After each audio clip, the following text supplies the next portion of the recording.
ఎన్నికలలో జగన్ ఓటమికి ప్రధానమైనటువంటి కారణం ఏంటంటే కరెక్ట్‌గా లాస్ట్ 2, 3 మంత్స్‌లో కూటమి నాయకులు చేసినటువంటి ప్రచారం. ల్యాండ్ టైటిలింగ్ యాక్ట్ అన్నది పెద్ద దొంగకేది. మేమొస్తే రద్దు చేసి పడేస్తాం. అది కేవలం మీ భూములన్నీ లాక్కుని జగన్ తనఖా పెట్టేసుకుంటాడు. లేకపోతే మీ పాస్‌బుక్కుల మీదన అతని ఫోటో ఏంటి? లేకపోతే గనక మీ స్థలంలో అతని రాళ్ళేంటి? రాళ్ళ మీదన అతని బొమ్మేంటి? సర్వే రాళ్ళేంటి అన్నటువంటిది. ఆంధ్ర, తెలంగాణ 2 చోట్ల గూడా ల్యాండ్ టైటిలింగ్ యాక్ట్ అమల్లో భాగంగా ఈ సంస్కరణ తీసుకొచ్చేటటువంటి ప్రయత్నాలే అతిపెద్ద దెబ్బ కొట్టినాయి ఆళ్ళకి. ప్రాక్టికల్‌గా దుష్ప్రచారం ఉపయోగపడింది. ఇప్పుడు ఆ ల్యాండ్ టైటిలింగ్ యాక్ట్ కారణంగా అది తీసుకొచ్చింది ఎవరు? కేంద్ర ప్రభుత్వం. ల్యాండ్ టైటిలింగ్ యాక్ట్ అమలు చేస్తే శాశ్వత భూ హక్కు అంటే నీ భూమి నీదే. కానీ శాశ్వత హక్కు కాదు. సుప్రీం కోర్టులు కూడా తీర్పులిచ్చినాయి. రిజిస్ట్రేషన్ అయినంత మాత్రాన నీకు హక్కు కాదు అన్నటువంటిది. కాబట్టి ఇది కనుక ల్యాండ్ టైటిలింగ్ అయితే ఇది పర్మనెంట్ అనమాట. ఇక ఆ తర్వాత ఇచ్చేటటువంటిది అనమాట. ముందు పాస్‌బుక్ ఇస్తారు. 2 ఏళ్ల తర్వాతన సంపూర్ణమైంది ఇస్తారు. అది ఇచ్చిన తర్వాతే కాదు అనడానికి లేదు. ఎవరన్నా ఆ తర్వాత లిటిగేషన్ వస్తే గనక ప్రభుత్వం పరిహారం చెల్లిస్తుంది. ఇది రూల్ అనమాట. ఇన్స్యూరెన్స్ కట్టుతుందనమాట. అది ల్యాండ్ టైటిలింగ్ ఒకటి. దానికి వేలాది మంది సర్వేయర్‌లను తీసుకొచ్చాడు, పెట్టాడు. అంతా చేసిన తర్వాత దాంట్లో సహజంగా లిటిగేషన్స్ వస్తాయి.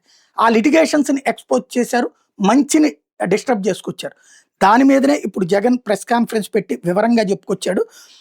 కుల, వర్గ, మతతత్వాలు లేని సమసమాజ నిర్మాణానికి కావాల్సినట్టు సుపరిపాలన అందిస్తాము.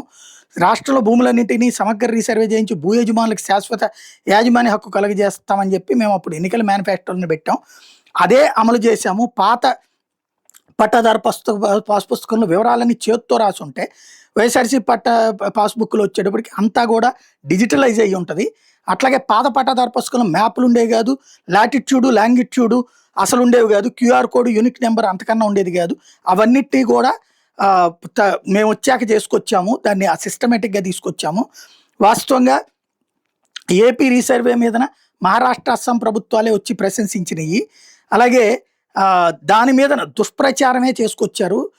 యెల్లో మీడియాలో మీ భూమి మీది కాదు అన్నటువంటిది ఈనాడు రాసుకొచ్చింది. కాళ్ళ కింద నేల కదిలిపోతోందని, రైతుల గుండెల్లో పలుగురాళ్ళు మీ ఇల్లు, మీ భూమి ఎవరినైనా కావచ్చు, మీ భూమికి ముప్పు రూ. 3 అంటూ ఇట్లాగ తప్పుడు ప్రచారం చేసేసి నెగెటివ్ చేసుకొచ్చారు.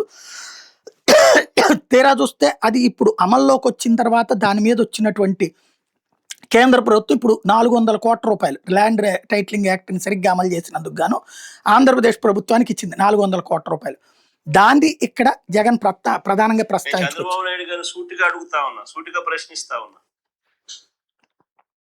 అయ్యా, సమగ్ర సర్వే వల్ల భూములు పోతాయని, ల్యాండ్ టైటిలింగ్ యాక్ట్ వల్ల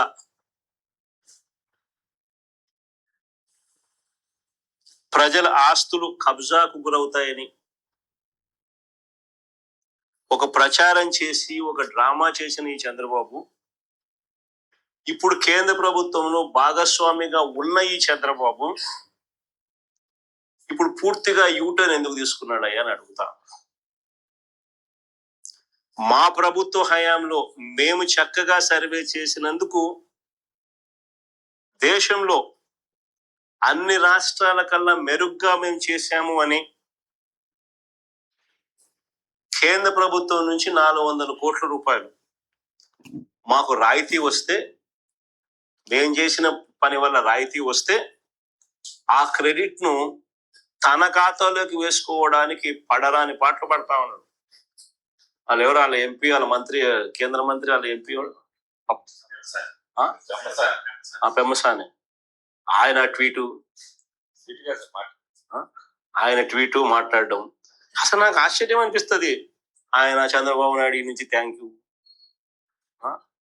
అసలు వీళ్ళు మాట్లాడే మాటలు ఆశ్చర్యం అనిపించింది. అసలు పట్టాదారు ఇంకా మన అబద్ధాలుగా ఏ స్థాయి లేకపోయినాయంటే పట్టాదారు పుస్తకాలపై క్యూఆర్ కోడ్ ఆయనే తెచ్చినాడంట. ఇది అంటే అప్పుడేమో జగన్ చేస్తే దుష్ప్రచారం చేసుకొచ్చారు. ఇప్పుడేమో అదే క్రెడిట్ చంద్రబాబు గారు చేశారు. ఇప్పుడు చంద్రబాబు గారు వచ్చాక రీసర్వే ఆయన చేశారా? ఇంకా అదేం తేల్చలేదు కదా. 22ఏలో పెట్టినటువంటి అప్పుడు అయ్యన్న పోనీ ఏమైనా తీశారా? జగన్ అవి ఫ్రీగా ఇస్తే దాన్ని తప్పు పెట్టారు. ఇప్పుడు అయ్యే తిరిగిస్తారు. కాబట్టి చంద్రబాబు గారు ఇచ్చినట్టు చెప్తారు. అట్లాగే ఇదే జగన్ ప్రస్తావిస్తూ వస్తుంది. అలాగే ఇంకొక పాయింట్, ఆయన కన్నా నేను కొడుకు వయసులో ఉన్నా. నేను మా ఆయన ఇద్దరు సమకాలికులు. కొడుకు వయసులో కూడా నాతో కూడా కాంపిటీషన్ చేయలేకున్నాడు మా నాయనకత దేవుడు. నేను చేసిన దానికి కూడా క్రెడిట్ కూడా ఆయనే తీసుకోవాలని అనేది పాకులాడుతూ ఉంటే ఈ మనిషి ఏమనుకోవాలి ఈ మనిషి. అలాగే పాస్బుక్ మీద అప్పుడు తప్పుడు ప్రచారాన్ని గుర్తు చేసుకొచ్చారు. ఎవరు ట్యాంపర్ చేయలేని విధంగా ఆ పాస్బుక్ తయారు చేసి మోస్ట్ అడ్వాన్స్ సెక్యూరిటీ ఫీచర్స్ తో ఎవరైనా పట్టాదారు పాస్బుక్ ఇస్తారా? చెడు ఉద్దేశాలు ఎవరికైనా ఉంటే అబద్ధాలకైనా కానీ ఒక హద్దు ఉండాలి, ఒక పొద్దు ఉండాలి. చంద్రబాబు నాయుడు చేసిన దుష్ప్రచారాలు అంతా ఇంత కూడా కాదు. నేను ఒకసారి మీ అందరికీ కూడా కంపేర్ చేయమని అడుగుతా ఉన్నా.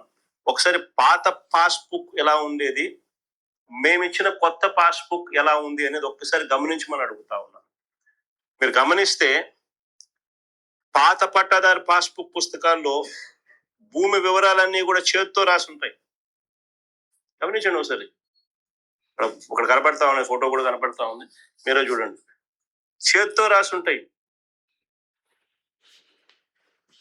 భూమి వివరాలన్నీ చేత్తో రాసి ఉంటాయి. ఆ పాత పుస్తకాల్లో ఎక్కడా కూడా మ్యాపులు లేవు.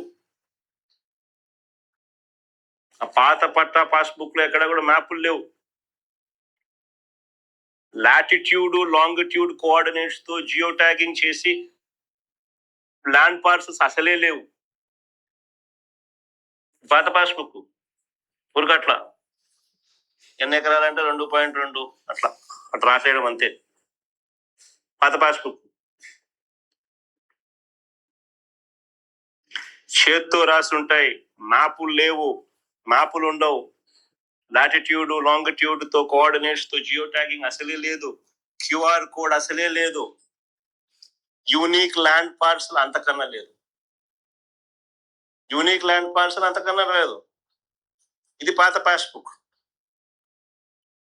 ఒక్కసారి మేము వచ్చిన తర్వాత మా ప్రభుత్వం తీసుకొచ్చిన కొత్త పాస్బుక్ ఒకసారి చూడండి.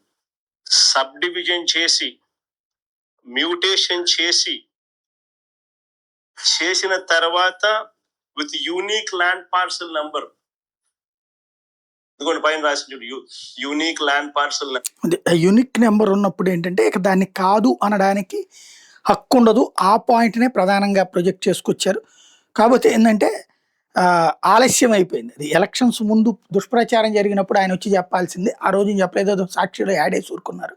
అది కాస్త ఫెయిల్ అయ్యింది. ఇప్పుడు ఓ రకంగా ప్రభుత్వం దిగడంలో అది కూడా ఒక పాత్ర. కర్ణుడి చావుకు 100 కారణాలు అంటే ఆ రోజున ఓటమిలో అది కూడా ఒక కారణం. ఇప్పుడు వివరణ ఇచ్చుకొచ్చారు. అది కూడా ప్రభుత్వం, రాష్ట్ర ప్రభుత్వం ఆనాడు చేసిన పని కేంద్ర ప్రభుత్వం 400 కోట్ల రూపాయలు ఇప్పుడు డబ్బులు నజరానాగా ఇచ్చింది. అలాగే 50 సంవత్సరాల పాటు లోన్ మీద వడ్డీ లేకుండా చూస్తుంది కేంద్ర ప్రభుత్వం. అవి ఆ నజరానా వచ్చింది. అవి చంద్రబాబు గారి వల్ల జరిగింది అని చెప్పి పెమ్మసాని చంద్రశేఖర్ గారి ట్వీట్, థ్యాంక్స్ అంటూ చంద్రబాబు గారు చెప్పడం. అసలు వీళ్ళు రీసర్వే చేయలేదు. వీళ్ళు ఏ పాస్బుక్లు ఇప్పుడు ఇస్తున్నటువంటిది పాత పాస్బుక్ల ప్లేస్లో కొత్త పాస్బుక్ ఇవ్వడం. వీళ్ళు ఏమైనా రీసర్వే చేశారా? చేస్తే మరి ఈ గొడవలని ఎందుకు ఉంటాయి? అదే కదా మొన్న కూడా రాసింది జ్యోతి, ఏం చేయకుండా పాతదాందే బొమ్మలు దించేసి ఇస్తున్నారు అనేటటువంటిది. కాబట్టి ఏమీ చేయకుండానే గతకాలపు సక్సెస్కి వచ్చిన డబ్బుల్ని ఈ ప్రభుత్వపు ఖాతాల క్రెడిట్ జమ చేస్తున్నారన్నది జగన్ విమర్శ.